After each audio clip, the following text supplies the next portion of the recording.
Namaste. My name is Preeti Upala, and I am a global thought leader and a multimedia personality. Welcome to my podcast, The Preeti Experience. Join me as I explore some of the most fascinating and crucial issues that affect our world today. I take a unique global perspective on these issues, and the very foundation of my insights is humanity and spirituality. I'm Preeti Upala, and welcome to the Preeti Experience. One reason that for many years, despite the trials and tribulations and the stresses that this job here on television is all about, that it's worth it. Because when something truly historic happens, you are watching it with the people of India, watching it happen. I have never seen in the past 10 years, in times of terrorism, in times of great global strife, a more pointed, clear, action plan driven, aggressive speech by an Indian Prime Minister. The entire world has been reminded of the service that India has given. It has been reminded of the great work that India is doing in global service with its own citizens, and it has been told that the UN system has got to change. It has to change now. It has failed. Rivers of blood have flown across the world. World War III may not have happened, but wars have happened, and the UN has not lived up to all that it promised. This is a very aggressive speech. Let me quickly open up Ambassador Vasidhim Gorji, ma'am. What do you make of this? Ambassador. I agree with you, Rishabh. It was a very statesman-like speech which corresponded to the need of the hour. On one hand, this was an emerging great country. Its leader is showing that leadership. He focused on all the main areas where the multilateral system is either grappling with successfully or unsuccessfully, or needs to strive further. It gave the clear message that without UN reform and without India being right in the center of the multilateral governance system, the Security Council, this system is going to keep faltering. It gives a strong commitment of the support of India to the process, and he gave a clear listing of the achievements multilaterally that we've done so far, be it the International Day of Non-Violence, be it the Day of Yoga, or be it the International Solar Alliance, which again helps to underline as Prime Minister. He's ticked off. He's ticked off all the people. You were talking about the left liberal lobby in America. Well, he's ticked it off. Look at the maternity leave for women, micro loans to women, Solar Alliance. These are all, hard left Democrat issues in America, which is what the Americans don't understand about this country. If Modi talks about a Solar Alliance, then you still call him a fascist. The traditional definitions of America don't apply here in India. The gauntlet, General Katoch, has been thrown. Rivers of blood has flown, says India's Prime Minister. How long will the people of India be made to wait? Oh, I think, just prior to the Prime Minister's address, I think we were discussing the issue whether he will make a pitch for the UN Security Council permanent membership. And I think he has made that pitch in his very first sentence. And that I presume is a very, very positive step.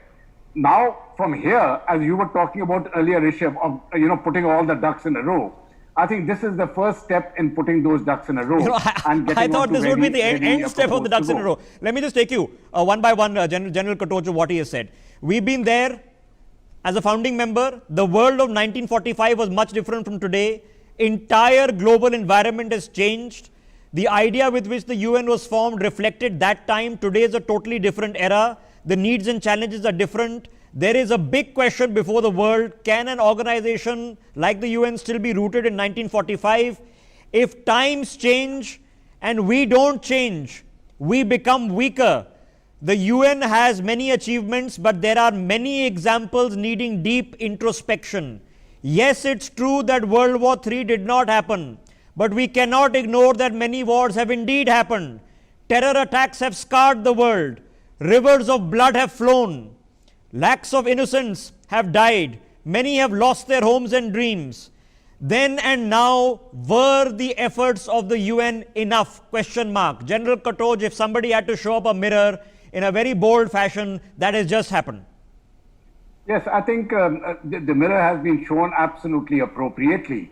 And along with showing the mirror, I think what the Prime Minister stated was India's role in a future reformed United Nations. I think I was really very impressed with the words which he used, where he said that we need to move from, we need to inform, reform, and then transform. Now, that is a very, very clear vision which was laid out as far as the world is concerned, and India's role in it has to be central.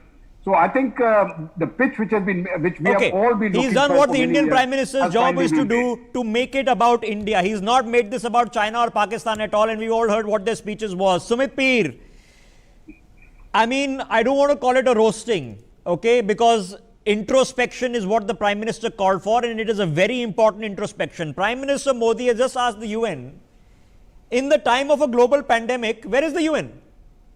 Where is the United Global Response? He says, in dealing with the pandemic, where is the UN? Question mark. Where is the United Global Approach? Question mark. These are all questions that had to be asked. Sumit Peer. I think, Rishabh, if you want to rate this speech, it is 10 out of 10. I mean, this cannot be a more perfect or explicit speech than this. And this is what we have been discussing, that we expect the Prime Minister will talk like this. That is what his character is. And what I liked, he was very vocal and he was very explicit in highlighting all the concerns. The beautiful thing I liked, Rishabh, he said, how long can the people of India wait? We have a lot of respect for UN, but again, we have a limit to our patience. We are 18% of the 1/6 of humanity. You cannot keep us out of the primary decision making. Then he brought the brilliant part of what is UN doing about COVID? Because by challenging and asking about COVID, you are highlighting or hinting to the place or the country where the COVID started from, and UN has not been able to do anything. Third and the last thing he ended his speech brilliantly by saying, Santulan se Shaktikaran. If you are able to maintain the balance, that balance will only empower the UN. If that balance is not maintained, where India is the fulcrum of that balance, then Preeti Upala, Preeti Upala, making a promise that Indian vaccine production will be dedicated to the entire world. It won't be a nationalist cause. In America, for example, the primacy, they have not joined COVAX. They've already bought up, 300 million doses from all the principal vaccine manufacturers.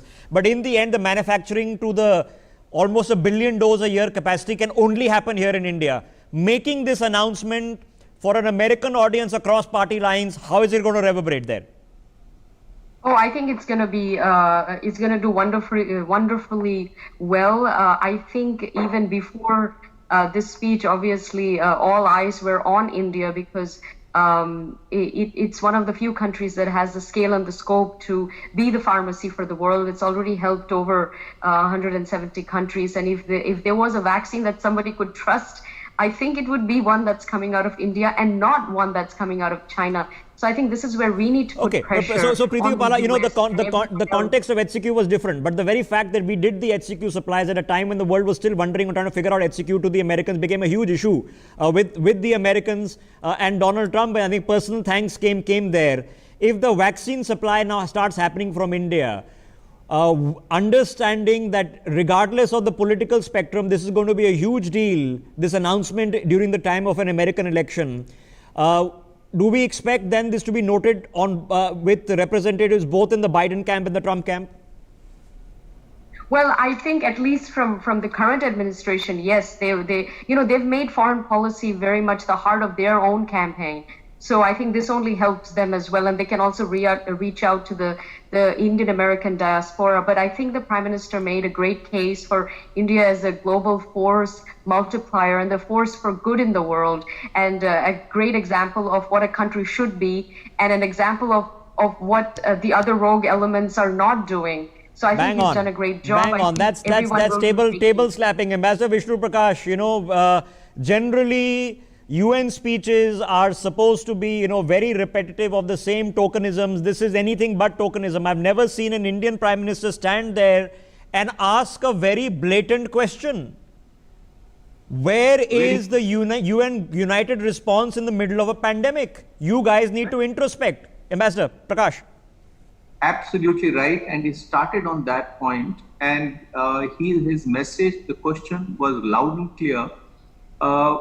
And it's a fact that UN has not lived up to its expectations. Dr. Jaishankar said, our External Affairs Minister said it in February, that, and I'm paraphrasing him, that never in history has the UN been so ineffective. Imagine the world is facing the biggest crisis since the Second World War, and the UN Security Council does not have the time, inclination, or ability to discuss that. So obviously there is something wrong, something broken that needs to be fixed. And the other points of the Prime Minister, I liked when he mentioned that when we were strong, we did not harass anybody. And when we had difficulties, we did not burden. depend on it. Yes, we didn't burden anybody. So I mean, and the other points that my co-panelists are making. But the problem, Rishabh, is that people who are or countries which are in the position of taking decisions I don't think they, I don't want to say more, but they are not very amenable to bring about a change. No, it's the laws of physics. It's called inertia, sir. It's a law of physics that applies to diplomacy as well. Nobody wants to bring change. Rishabh, it's not just inertia. It is a simple power play. And you do not want, many countries do not want India to be in the UN. Well, they don't want. And then the question that they have to ask themselves and answer it also, Jaidev Ranade, is the simplest of questions. How long will the 130 crore people of India wait? It's a very simple question, but it's a very powerful one. It is. It is a very powerful one. And I think I'd like to make 3 points here. One is, in a manner of speaking, and if I can put it a bit starkly, he has put the UN on notice in a way that you have to actually start not mending your ways, but you have to start getting proactive. Second, you have to be fearless. He has said that by pointing at countries that have been remiss and to whom the UN has not addressed any issue. Like I think Mr. Peer said, where did the coronavirus come from? I mean, that has been raised and left. The third is, I think that he has, in his speech, it was spoken from a position where he's addressing a global audience. He is not only focused on the problem that India has, and the whole world knows that today we are going through a tough time on our borders and otherwise, and he has not sort of got enmeshed in that. But I would also like to say that he made 2 other points that I would like to mention. One, he referred to the Made in India program in a manner of speaking. That Yes. We are going to build our capacities, we are going to improve our capacities, and he did say that will be a force multiplier for multilateralism and for trade. The second was, I think it was alluded to when he spoke about India being the pharmacy of the world and, supplying the vaccines to everyone. Yeah. I think would have gone down very, Yeah, very I think well. that's the diplomatic coup. I was just mentioning this. That's the diplomatic coup. You have an American election coming up. It's going to become a huge thing for them because nobody else can supply those kind of quantity of vaccines anytime soon. And yeah, finish your thoughts, sir. Finish your thought, Jaidev Ranade. And I think this reinforces the message of peace that we have been pushing all the time. And the Prime Minister himself has been saying that the whole world is a family. So I think this fits into that very well. No, so we are reinforced the position of peace, but the question is being posed in the simplest possible terms. And that's the beauty of communication, of language, when you can phrase powerful things in the simplest possible terms. General Dawar, let me just quote this. More than 130 crore Indians have faith in the UN. But it is also true that India's people are awaiting UN reform. India's people are worried. Will this process ever reach a logical end? For how long can India be put out of decision-making structures? A country that's the biggest democracy, a country which has 18% of the world's population, a nation with great diversity. We have suffered both colonialism and have been a great power in the past. When we were strong, we bullied no one. When we were weak, we burdened no one. Till how long will we wait? General Dawar, that's a powerful question, but it's a simple one. Yeah. You know, the Prime Minister made a very statesman-like and a very impassioned plea about the structuring of the United Nations, which has been long overdue, and most of the people in the world realize it. And I'm sure it will happen soon, sooner than later. As far as the, he also, whatever he said, he touched upon various problems which are afflicting the world. And yet, which conveys what? It conveys one simple thing, that India has a global view, a world view of all the problems which are shared by the world. These are not Indian problems, these are global problems. And this is what the best thing I like. Okay, but he's raised a powerful question. You say statesman-like, but in a statesman-like way, he's raised a powerful question that where is the UN in the middle of a global pandemic, which is the biggest global crisis in living memory? Where is the UN? What is the UN doing? You see, all these things do take time. There are many complexities involved in the interplay of relations between, the original Security Council powers and the others. But, we have arrived on the world stage since some years, and nobody can deny us that privilege and the responsibility and the care and the concern which India always displays for the entire world. Okay. And that is where I'm very happy. I think it was far less subtle than just that. Sri Iyer, great time to have you back on NewsX with us. Where was the UN? Asked India's Prime Minister in the middle of a pandemic. It's a very simple, straightforward question. Where was the UN? Well, you saw what UN did. One of its undersecretaries actually has made a snarky comment based on a doctored video. And it is aimed at one of India's leaders, and then that person got kicked out. See, what is this coronavirus shown to the world? That many of these so-called global institutions, they've all gotten compromised, and money seems to speak louder than anything else. Witness what's been happening in the city councils across the United States.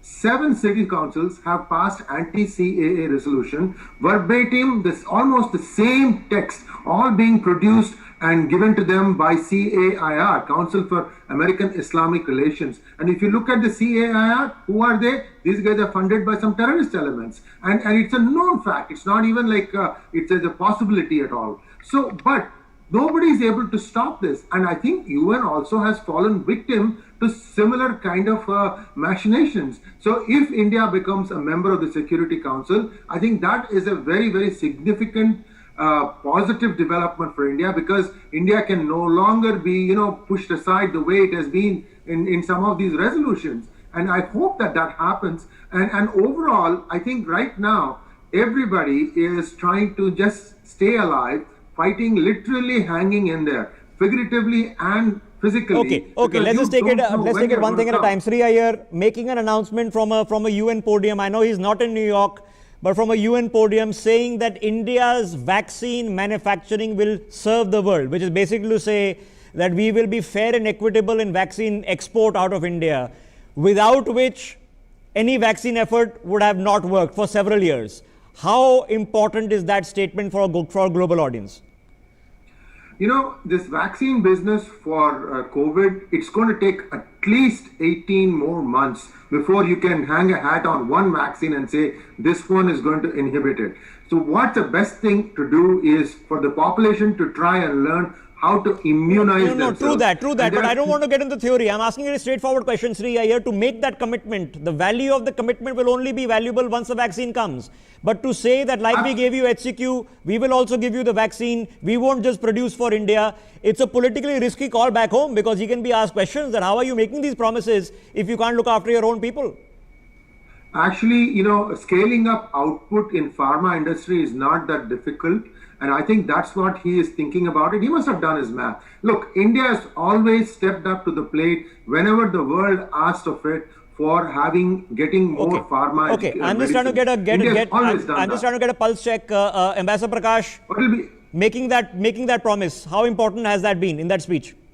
For me, that was one of the 3 biggest takeaways, rather the salient takeaway.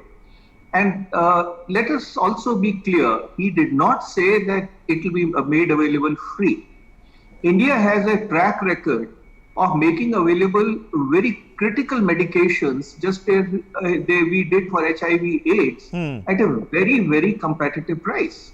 So as the world's pharmacy, we will take care of our own needs, the needs of the neighborhood, and reach out to the world without any discrimination. And that message, Rishabh, will resonate powerfully, not so much in Washington or the major capitals, but across the world. Yes, big move. I just want to take it one at a time. Jaydev Ranade, to the audiences which are going to be self-interested audiences.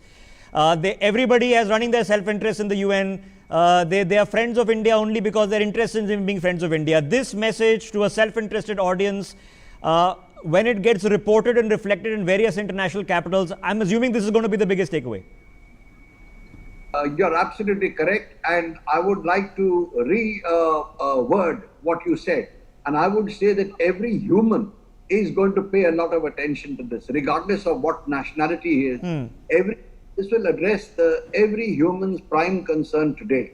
Whenever the vaccine comes, maybe tomorrow, if I'm being highly optimistic, but at least within the next few months, the biggest problem will be making it available to everyone. Now, he's given everyone hope that the world's largest producer of vaccines is going to make no distinction. And Sumit Peer, take away. Biggest for a global audience, this is going to be huge. That this is the commitment. So when it comes to, if you want to partner with us, we are willing to put the first step forward. We are pulling, literally, maybe you want to be handshaking in COVID times, but we are willing to reach out. And in turn, you need to introspect. Sumit Peer. I think, Rishabh, this is a global political masterstroke by a genius politician. That is what I say, because this concerns 7 billion people. What they look, can I get a vaccine? What is China been doing? China is coming up with a fake vaccine and entrapping people with a $1 billion loan. You buy my vaccine and I'm saying you will want to buy that too. Dismantle that China's propaganda. We have set the ball rolling. It's a global diplomatic masterstroke, Rishabh, because this is exactly what we're talking about. Okay, just hold your thought on that. I want to pick up another question before that. We'll give you the vaccine. We have the credibility. We have given them HCQ to 170 countries. We have the trust, we have the credibility. World trusts us, world believes us. And it has come from nobody else than the Prime Minister of India. It is also a vaccine to the campaign of President Donald Trump. It's going to have President Donald Trump a lot. Okay, General Rawat, that one singular statement which has taken a position of India's approach going ahead for the next 4, 5, 6 months, maybe a year, sir. This has to be the most significant takeaway to global capitals at least. Yes, definitely. But now the point is we have to ensure that whatever vaccine we are making, this timeline is very, very important because the pandemic is raging and raging ferociously all over the world. So now we have to live up to this promise. And I hope that whichever companies are now involved in the development of this, also I'm sure they must be feeling the urgency for it, and it will do India a great, I would say our flag would be flying very, very high. Okay, here's the bottom line in this numbers. 800 million doses a year is what one single company, the Serum Institute of India, can manufacture. 800 million doses a year. The closest that can be done anywhere in Europe or anywhere else in the world is 100 million. So there is no comparison of India's vaccine production capacity, and of course that's going to be ramped up further. But the next important thing, Preeti Upala making specific mention of the microloans to women, of 26 weeks of paid maternity leave, of a solar alliance. Now he's not reminding Indians, we know that this is the fact. He is reminding a liberal audience in America that this is a fact. Preeti. Oh yes, sorry. Absolutely. I hope that they're listening wide and deeply, because I think they just keep believing in, they're so indoctrinated and they're so clueless about India, and yet they have a lot to say. I think India is one of the most diverse countries, the most pro-women countries in the world. Some of the steps that this government has taken for women, things like the maternity leave, and also, of course, the environment and so on. It's a leader in many ways. It Okay, but the way. need and understanding, Preeti Upala, to understand that we have to, this is an onion which we have to crack. We have to peel this apart, because no matter what India does, the lobby is so deeply entrenched that it doesn't, that everything Narendra Modi is going to do is not going to be perfect for everybody in the world, right? But in the end, he's an Indian Prime Minister. He's being tainted in a way that they need a reminder of these things that are being done here. They do, and it's a shame that a global pandemic was not that reminder. It really should have been. Look, I must say, the one silver lining in all of this is these media houses, the Western mainstream media and so on, they're losing credibility by the day on so many other issues. So at some point, we can just ignore what they have to say. I don't understand why they don't get it. I don't want to be I'm in the profession, right? So I don't want to say, okay, all you guys are like Donald Trump, all you guys are fake news. But I have a reminder to the American press, we are not a death to America country. We are not. But if this is what you keep on doing, that if Indians die in a terror attack, it's militancy. But when a terror attack happens in America, oh my God, we need to go after Osama. Then invading Pakistan and going to Pakistan is no problem. We do a surgical strike, you pretend it never happened. Sri Iyer, the recognition of the need that this is something that now needs to be cracked. How do you in the New York Times, Washington Post, BBC, Al Jazeera now condemn India for giving 26 weeks of maternity leave, for putting a solar alliance in place, for giving microloans to women? How do you do it? I mean, I'm sure they'll try, but how? Well, these guys are bankrupt intellectually and also physically, so they are getting funding from God knows where. So this is the reason why you see the media in such a bad shape right now. I think India has found a way to effectively crack the whip. Watch what happened with Malaysia. Mahathir Mohamad was making some loudmouth statements. What happened? India stopped importing palm oil. Then Mahathir finds himself out of a job. So this is the kind of whipping that you need to do. And soon enough, I have a feeling that the Democrats have gotten themselves into quicksand by doing these city council resolutions. Now they are trying to walk it back. It is not going to happen. So there is a tipping point now. We had the same conversation of the Labour Party when they did the same thing with their Kashmir resolution. Same thing. They don't seem to get it. It's just unbelievable that you hire Pakistanis as your chief advisors, then you parrot what they say, right? And you can't tell the difference between a military dictatorship and a democracy. I'm not saying we don't have problems or that Narendra Modi is the most perfect individual in the world. There'll be disagreements in worldviews. So be it. We are in for our own self-interest. You be in for your own. But there's something broken here. Okay, let's come to the crux of what the maximum amount of the speech was. Ambassador Vishnu Prakash, a reminder that if the UN was created to prevent World War III, just because World War III hasn't happened doesn't mean the UN has been a success. Now, what is the Prime Minister here indicating? Well, he's stating the obvious, Rishabh, but there are two or three important factors at play here. One, the framers of the structure or the charter of UN did not want UN to be a powerful organization. Let's face it. The 5 permanent members have a veto so that the activities can be stalled if they require, unless there is a consensus. And the only time there was a consensus was in 1991 when Iraq invaded Kuwait. So, and then the UN is starved for funds. It does not have an enforcement mechanism. So the structure is such. Okay. And also the fact remains that the permanent members are very comfortable in their positions. They do not want status quo to be disrupted unless it's forced upon them. It will not be given to us for this just because. Okay, Ambassador Prakash, is this then in what we know of Narendra Modi, what we know of a new approach of India? Should this speech be taken with a pinch of salt as a speech, or are you seeing this as indicative of a different kind of more practical resolve that we will now see being brought to bear? Ambassador Prakash. Oh yeah. No, it is not a resolve. I think it is some plain speak that it's about time that India engaged in, and we are engaging in that.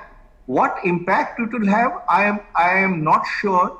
But certainly we cannot keep waiting ad infinitum. Yes. Question, last point, Rishabh, is that also what is the choice? Some experts say walk out. I don't think walking out is a choice. So you have to stay in, you have to hammer away, and you have to do your best. But I think he has not said we are walking out. In fact, he said 130 crore Indians, and he's of course representing the people of India. But he's also left with a warning. If you lose legitimacy, if all of us sitting here feel the UN has no legitimacy, we will start ignoring it. And if we start ignoring it, whether you are in or out doesn't make a difference, because then we have to realize as a country, we have to worry about other things. And there is a danger in that. And I tell that to the Americans also. We are not a death to America country.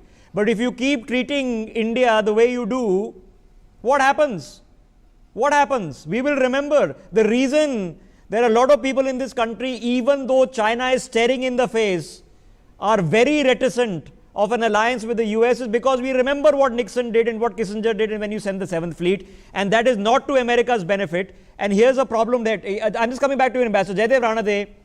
Is this indicative of just speech making, or are you now getting the impression, is the pulse telling you that proactive measures are now going to come after? I think what we will see is a revival of our interest in getting into the UN Security Council, there's been a lull in that for a while. So I think we will see that getting reinvigorated. And the other aspect is when he said that we are going to take a greater interest in the peacekeeping operations, etc. This is again something which shows that we are going to get into the nuts and bolts of the UN functioning. I think it is a good sign. It shows that as big players, we are going to make our presence felt. Third point it makes is, and this is addressed particularly, though indirectly, to the US, UK and France, that look, you have China today muscling into the UN and to the other organizations. We've just had Xi Jinping talk about how China provides the largest number of peacekeeping soldiers. Position India in so many words. So I do expect that we will see a revival or a re-energization of our... I'm going to come to that, because obviously that is the obvious juxtaposition. Sumit Peer, but now what do we follow up? The follow-up of the speech is going to be the test of mettle. Now you've done the brownie points of the world and reminded them that you need us for the vaccine and we're going to give it, right? We'll do the responsible thing, unlike the Chinese. But when our bill comes, our due comes, and we are simply asking for our due, we're not asking for any ruddy favors from you. When our due comes, when we sit in January on the UNSC as a non-permanent member, this is what we demand of you. How do we now make this into actionable goals? I think, Rishabh, the first thing is that what we have seen is a change of paradigm today. Today, we were not politically correct, but we were correct. That is the first difference I saw from the last speech and last so many speeches in this film. Whatever we need, whatever we want, whatever we demand, we have put it in front of the world. And in the end, there are two important things I want to say. Prime Minister said, Honorable Prime Minister said, we make friends not to hurt anybody. We do development at not the cost of others. It's not like China debt traps and cannibalism of their economy. And in the last, he ended his speech with beautiful words. Santulan and Shaktikaran. That is, if you balance it out, then only the organization will be empowered. If you don't balance it out, the organization will lose its power, and in a way, 1.3 billion Indians are putting you on a notice saying we demand. Well, there is often a view that change comes slowly, that nothing actually really ever changes. Dramatic things can happen. You ask the British, they'll tell you dramatic things happened in 1066. We all know what happened in Hiroshima and Nagasaki. There were dramatic things. The invasion of Poland on the 1st of September 1939 was a dramatic event. Things changed, and they changed rather rapidly. Within a span of a few years, 60 million people were dead, and the entire world order had been drafted, which is what the problem is 80 years later. General Dawar, till when do we buy into this supposition that, things never really change and we are simply in it for the long haul and just, let's keep struggling along? No. Nobody's saying that you keep struggling along. And as I mentioned earlier, that the entire world, even those countries which are inimical to our interests, they also know, they also acknowledge both privately and publicly also that India has to be in the Security Council. There is no question about that. But I think where our MEA, our diplomacy has to, work through the maze of all these complexities. I mean, there are conflicting interests of India and the others, and the Chinese will always like to use their veto power and things like that. But General Dawar, when is complexity replaced with clarity? It took a Churchill and an FDR to sit on board a ship in the Atlantic and say, okay, here's 8 points we agree to in a letter, and this is the clarity for the world that is now going to be after us. Dramatic events were happening at that point of time, and within 4 years, the entire world order had been redrafted. Rishabh, we have to reach out to the world. We have to, for example, this COVID vaccine is a very good example that if we can supply it to the world, we are doing very well in UN peacekeeping operations. So we have to, send out our soft power to the entire world and not only to the region, where they say, okay, please come and join the Security Council, because the world cannot do without India's support and India's presence. I'm afraid we cannot just walk into the Security Council. No, we can't. I mean, we would want to, but we can't. But in this, Vishnu Prakash, memory serves me correctly, the last time when the world was galvanized around one singular cause was I think 9/11, right? When you had consensus. But even then, now we are here 20 years later, we still can't come up with a definition on terrorism. After all the galvanization on terrorism. When a moment like this has come our way, and there is many reasons we are all galvanized as a human race right now, even now if we can't bring change, then what is it? Fool me once, fool me twice? Well, we will be fooled 100 times and we will be successful 100 times. That's the nature of the game. Rishabh, you know it as well as I do, and we all do. There is nothing in black and white in international relations. There are all shades of gray. We can keep on discussing it, but it will happen. It will happen. It may continue like this for a few years, maybe more. Maybe there is a black swan event and things change. So, I mean, you cannot predict that. But tomorrow is something. Now, just hypothetically, if the world finally understands the damage that China is causing and they unite, things can happen. But I don't see that happening in a hurry. Yeah, I don't see it happening either. Very strangely so. There's a lot of build-up that's happened. But then we are now sort of, nobody wants to call each other's bluff kind of moments. A very, very weird situation now we are in. And that's very, very troubling. Sri Iyer, can we never have a moment of truth in our lifetimes? Not weird, Rishabh, it is very normal. It's a normal situation. I am a person still looking for a moment of truth. There have been others to offer. Yes, the independence of struggle of India took many, many decades to fructualize. But in the end, the UK voting public decided that they no longer required the services of the man who had just won them the Second World War.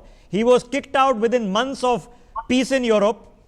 And a new chap who came in, Clement Attlee, said, we are not only want out of India, we want out of India so quickly that, we want to forget about it rather quickly. And they were out within 2 years. A moment of truth did arrive. Is it in the reckoning, in the near future, or never happening? Sri Iyer. No, I think it's going to happen soon. I'll tell you what, America starts its election, its voting in 2 weeks from now, because everybody is going to send in their mail-in ballots, and those things are supposed to arrive a month ahead of the elections. So between now and October 3rd, for example, you're going to see whatever optics that people are going to see. It's going to make their mind as to who they want to select 4 years from for the next 4 years. And it is my contention that the race is really tight right now. We don't know which way it's going to go. I'm telling you, sitting in ground zero here in the United States, it is not as one-sided as some media organizations want you to believe. It is quite tight. And remember, American voting system is not the same as in, say, India. The one that gets the most number of votes is not going to be the president. The one who gets the most number of delegates is the one who's going to be the president. Well, we've learned that famously now. There's a key difference. And also, I want to finish one thing that you mentioned. In 1973, India did not have the soft power in the United States that it does now. Everybody knows that the Indian workforce, India is considered the ideal immigrant. The Indian American is considered the ideal immigrant. They put their heads down, they work hard, they usually keep their nose out of politics, and only when they are provoked do they take a stand. So now Indian Americans are waking up to the power they have, especially in 12 battleground states. I'm telling you, that 12 battleground states that everybody needs to watch out. That's what's going to decide the next president of America. And it's those people who are going to say, well, we want Trump or we want Biden. We always keep looking for seminal moments, and all my long years of covering foreign policy, every diplomat has ever told me is that in any bilateral that happens, do not look for a seminal moment. It's all incremental change. But nonetheless, there are momentums, tides and ideas that once come, that when they do bring change, the change happens very, very rapidly. The Chinese certainly think that such a moment has come, that they intend to bring upon very rapid change on many multiple fronts. For the rest of us now to presume that it is absolutely impossible will perhaps also cause us to have a rethink. This is in the context of the very, very intriguing speech and a very, very direct speech. Haven't heard that from an Indian Prime Minister addressing these issues in such a direct fashion at the UN in a very long period of time. But this boils down to realpolitik, brass tacks. This is what we keep boiling it down to. So let's have that conversation. Jaydev Ranade, in the end, another global event is coming our way in just over a month and a half, an American election. Does it matter to us? Yes, of course it matters to us. Let me put it in a broader context. What we just saw today, our Prime Minister making a statement at a speech at the UN, where he has spelled out what India wants and where India is headed. And then we have a US presidential election coming up, which may mean a change of course for the United States or a continuation. But what happens there? What is happening is a change in the global balance of power. And I think we need to keep that in mind. We are headed towards either two camps or one country getting increasingly isolated, which one I'm talking about. And here, I think India has a chance. The Prime Minister has seen that chance and he has made a bid. Now let us see how it happens. There is already voices in the WHO questioning China's presence and in the Human Rights Commission questioning China's presence there. That can grow. Okay. But I think... Okay, so let me reverse the question, Jaydev Ranade. For many Americans who probably still can't find India on a map, if it matters to us, in the context of an American election, what do we matter to them? Is it just diaspora votes? Is that the only thing that matters? Well, it does matter to them. The Indian presence today, the Indian diaspora has an influence there. Not, the word like I've been Bangalore has come. I mean, people know which country it is associated with. But that's in a negative context, obviously. Yes. India is known as a country with tremendous resources, a country that is on the rise. And today, I think we have a very positive image in the United States. Okay, same question to you, Preeti Upala. It might matter to us. An American election always matters to many countries across the globe. Do we matter to them? Absolutely. I mean, since 2014, I think India has really been on the global stage, and that's thanks to Modi and his sort of superstar statesman-like, demeanor. I think more. I mean, I work in international media here, and like it or not, hey, even negative publicity sometimes is good publicity. It's important that they're talking about India. And I'm seeing so many news pieces, articles, conversations about it, negative and positive. I think the important thing for us is to obviously raise awareness and get the facts and educate them and inform them on the real stance of the government and so on. But, where is that coming from, Preeti Upala? Is that coming from, an Indian diplomatic machinery under Narendra Modi understanding the pulse of Donald Trump very well? Is it about that, or is it about the realization, what we keep talking, that India is transforming? Is that happening, or are we still backwater, third world, petty $3 trillion economy? Who cares? I think nobody can ignore India's place today in the world, its great rise. post-COVID especially, nobody wants an alternative like China. I mean, India is like the natural sort of counter to that. But I think the Prime Minister has done a great job. I wouldn't give the credit to diplomats so much. I would actually give the credit to the Prime Minister himself and his own personal chemistry with President Trump and this administration. I think they've done a fantastic job. But nobody can ignore India's rise, how it's a global a force for good in the world, and on every facet that you see. Well, you're hopeful and optimistic, but in real terms, when if a Narendra Modi goes there, it's still second page or third page news, and if a Donald Trump comes to India, it's of course non-stop coverage.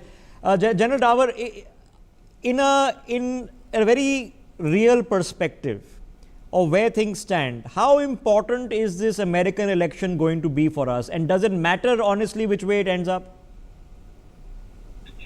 Without going into who should win and who India wants to win, and because there are divided opinion even in India. Let me tell you, as far as the lady just mentioned, India's stature has been rising since the turn of the century. Okay, I mean, and the fact remains that since the nuclear deal, India and US have come closer, have come strategically closer. That's a fact of life. Let's not wish that away. And why is India important to the US? Because apart from being the largest democracy, we have all the resources in the world. We have got 18% of the world's population. We are doing very well. And if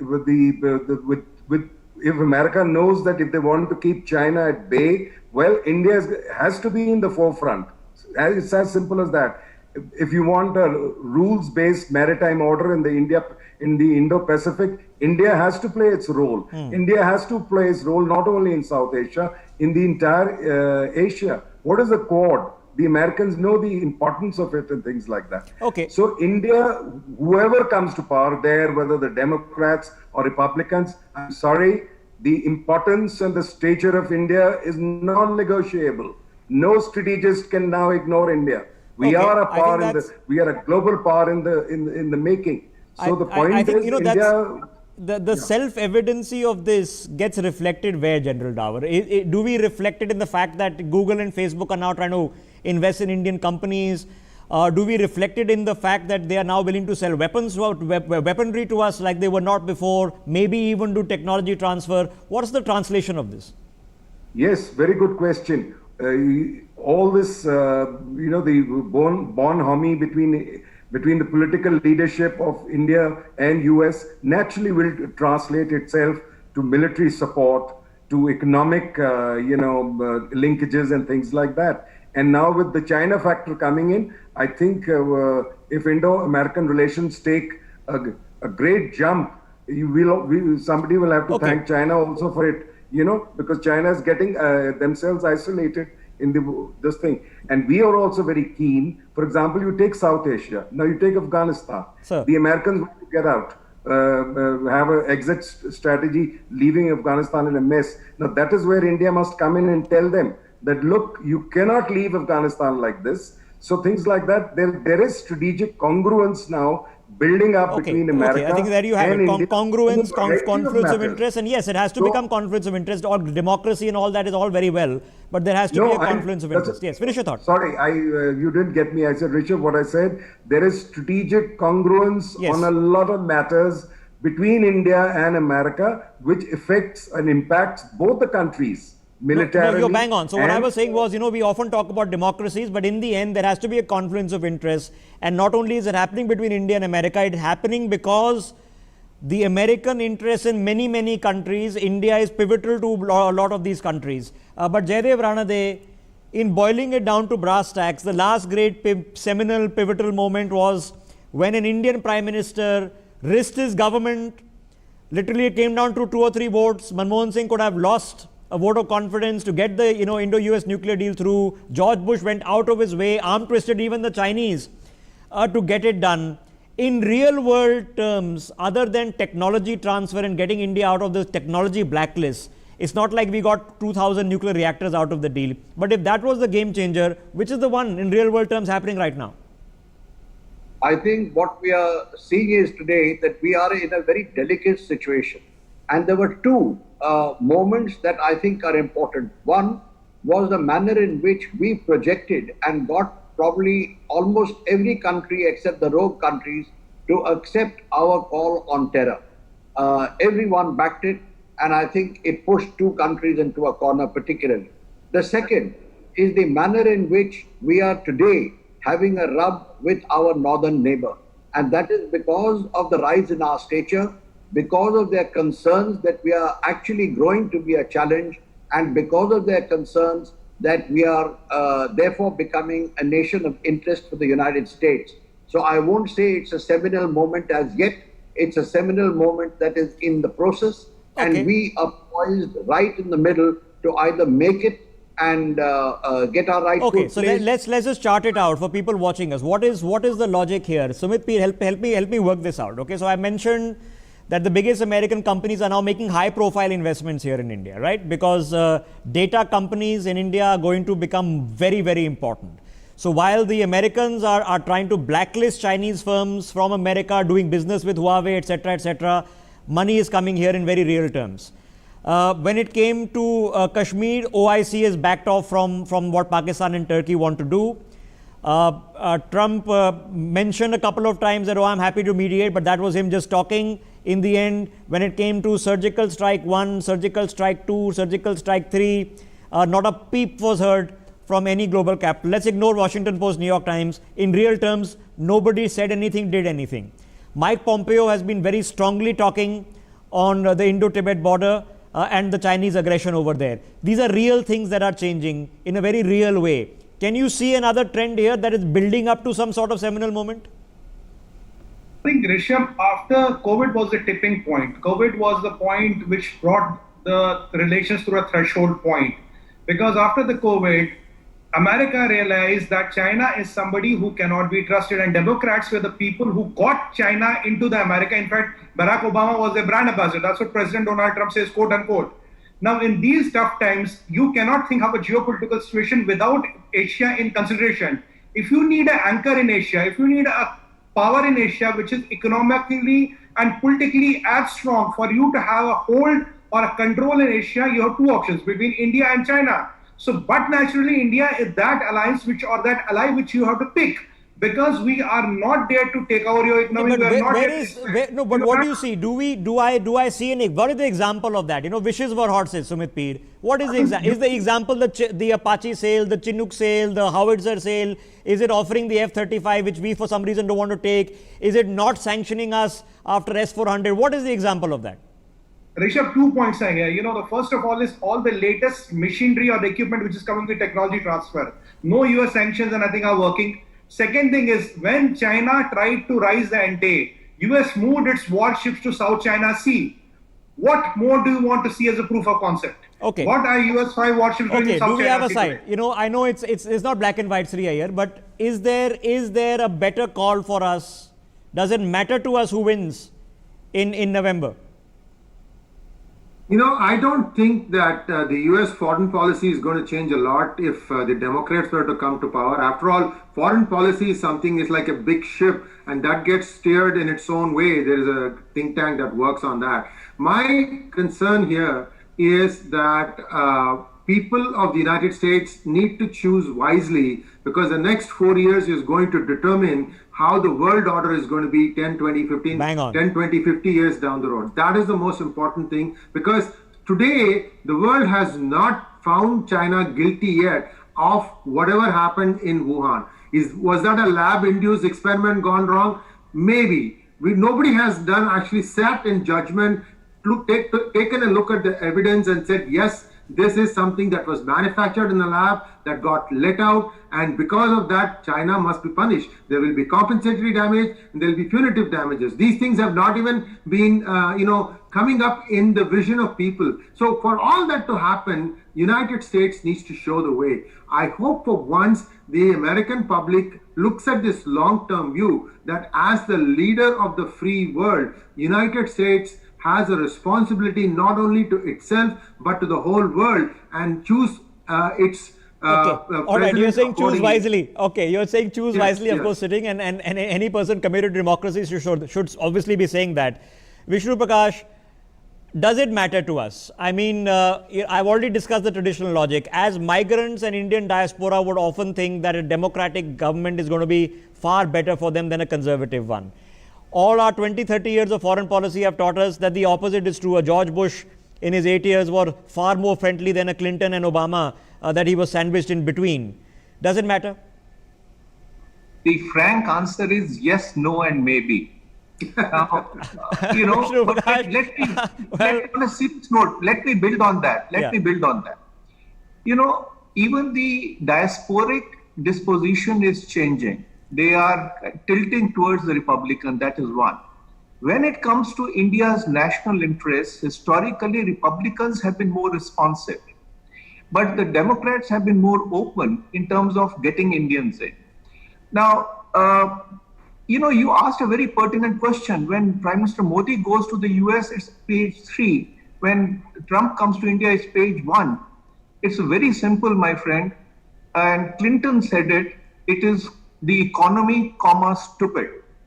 And it all boils down to the economic size, the economic muscle. And as India's economic attraction is growing, the attitudes are changing, plus the stature of diaspora. So wrap up, there are push factors and pull factors. These are the pull factors, and the push factor is a friendly country called, you know, what my good friend Jaydev Ranade calls a northern neighbor, because he doesn't know the name of that friendly country. So, no, he's more than happy to call out China. Don't worry. He's more than happy. he's trying to out-diplomat you. So these are some of the factors. But last point, for the last 20 years, look at the graph of the relationship. And the relationship is growing. We are not, India-US relations are not prejudicial to each other's interest. Yeah. And I would believe that the relationship will keep growing. Okay, Priti Uppala, is it true? Is there a diasporic a change of heart? Did we see it in the last election? Because as I mentioned, the paradox, the dichotomy exists. For Indian Americans in a democratic setup is going to be more migrant friendly, more H1B, etc. friendly. But when it comes to India, that's completely the opposite. Absolutely. There's been a real shift, I think, in the diaspora in the last, since 2016, to be honest. And I think the diaspora is kind of caught between a rock and a hard place. On the one hand, they feel like they align with the values espoused supposedly by the Democratic Party, but then they look at the antagonistic stance and they just feel like the Republicans are better for foreign policy and India's national security and vis-a-vis terrorism and vis-a-vis Pakistan. So you know, it's not an easy decision for them. But I think, how does Pakistan? What do they have the right lobby firm? How do they still wield, you know, the influence that they wield in America? They have probably the most sophisticated, seductive lobby in the world. The fact that they're able to get away with essentially selling a bridge to the US, taking them for a ride for decades, and, you know, essentially, thwarting their peace plans in Afghanistan and being paid billions for it. This is, they should be teaching the world how to do this. It's a shame that we don't have a lobby. Forget about strong lobby. We don't really have a lobby at all. Okay, I'm hoping we're getting better. I've been working for many months with one other individual in this panel, trying to expose a lot of the people who do the Pakistani lobbying. Maybe we need to get back to that for the American election period. But Sri Iyer, is there a palpable shift? Are you seeing a palpable shift where an Indian American says that, okay, even though Trump is, not the right guy if I want to be betting on my next H1B visa, but for my country is far more important, so therefore that changes my vote? Yeah, I think you are going to see a shift. I don't know how much the needle is going to move. Is it going to move enough in those 12 battleground states to give it to Trump? I don't know, because we have to look at the numbers. 4 million Indian Americans, only about 1 million actually cast their vote, because many people are going through the green card process and all that stuff. So the numbers don't really matter much in terms of, they don't look as big as, for example, if you look at the Islamic bloc, that's also 4 million, but almost all of them can vote because they came in as immigrants or refugees and so on and so forth. So this is why, Democrats are playing this game. They are playing this numbers game, saying if this or this, one gives you 1 million, maybe a lot of money, but the other one gives you 4 million votes. This is a cold math that is being done by the Democrats. I hope that they won't toe the same line once they come to power, and I don't think they will. They are always going to be realistic once they come to power. But what is happening now, this thing about 7 city councils passing resolution, it's been dragged through the mud. And in social media, if you look at it, a lot of Indian Americans who never bothered about the American politics are suddenly waking up to the reality that, wait a minute. You've given me my debate. Why are these guys doing this? Well, you've given me my debate topic for tomorrow. Let's come back tomorrow and discuss this. I need to take a break. Before that, let me just quickly go across to all our panelists. Jaydev Ranade, just on this thought, a big moment is going to happen. We don't know if the vaccine comes out before that. Probably not. It's going to be difficult. Donald Trump's rhetoric on China is absolutely through the roof. What's he going to do really before or after the election to actually do something against China? I mean, he's only been following us with TikTok bans, and that also TikTok is now being bought out. So it doesn't really matter. In a sense, other than send some aircraft carriers, what has he done? Well, I'd say that he's really started changing the dynamics in US-China relations. In fact, he's put China under a lot of pressure. And let me tell you something about what the people in Beijing are saying right now. And I'm talking about the leadership there. They are pretty worried about what Trump might do. So Xi Jinping has told his armed forces to play it cool and not to fire the first shot because he says that the Americans are waiting for just such a chance. So that's what Trump has done. He is changing the relationship. And I would like to make 2 comments here as far as India and the US are concerned. Firstly, we don't share borders, so there's no problem there. Second, I think we both belong to a world which is free. That's why it's called a free world. We have democracies. We have very noisy democracies, in fact, and parliaments, etc. And the third is, as someone told me, I won't mention the name, but a very senior person in the American establishment, when we were talking about the 5G.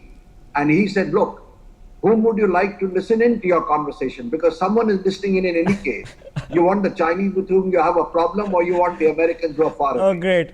I think it's called what is the lesser of the two evils or the two devils? Okay. I'm out of time. General Dawar, quick last thought from you, sir. In an American election context, 1 month from now, has everything possible that could have happened has happened now is down to rhetoric, or are we still expecting, something of a surprise from Donald Trump when it comes to China? Rhetoric will continue till the last day before polling, but but Donald Trump can put something, a rabbit out of the hat, which tilts the balance, all these swing states and things like that, and swing votes. So he can do anything. And I wouldn't be very much surprised that if he does something dramatic. Something dramatic, and I think that's as indicated from General Dawar that we'll pull out this evening. Something dramatic. Sumit Peer, 30 seconds. The Prime Minister has said what he has said. I'm going to pick up on the other side, of course, with a transliteration of what it means. I'm getting in Uyghur activists, Tibetan activists on the other side to pick this up with me. But in real world terms, what changes now? Are we seeing something that is going to happen after it has been spoken of? I think, Rishabh, the first thing is to speak and speak clear and let the world know we have a problem. This is the major change what has happened today. 1.3 billion people have problem with the setup, and we do not accept it, and we are putting you on a notice and giving you time to change it. Else, we have to look for options. We are as clear and as explicit as that. I'm sorry to boil it down to. I'm sorry to boil it down to human psychology, but when if you're sometimes too good a student sitting on the front bench, you get taken for granted, and all the attention goes to the bad boys and the bullies sitting at the back. If you've experienced that, then here is a reality check. International politics often not much different. China gets all the attention because A, it's an big economic power, and B, because it's behaving in the way it's behaving. If it had been behaving nicely, we won't be having this conversation. I take a break. Thank you all of you for joining us. It's been a fascinating conversation.